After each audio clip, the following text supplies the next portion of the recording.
అడగకుండానే అమ్మకు బియ్యం ఎన్ని గ్లాసులు పెట్టాలి అని అడిగి చూడు. అడగకుండానే నాన్నకు సరుకులు ఏం తేవాలి అని అడిగి చూడు.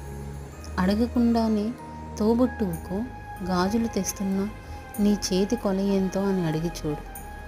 అడగకుండానే తాతయ్యకు ఏ మందులు కావాలో అడిగి చూడు.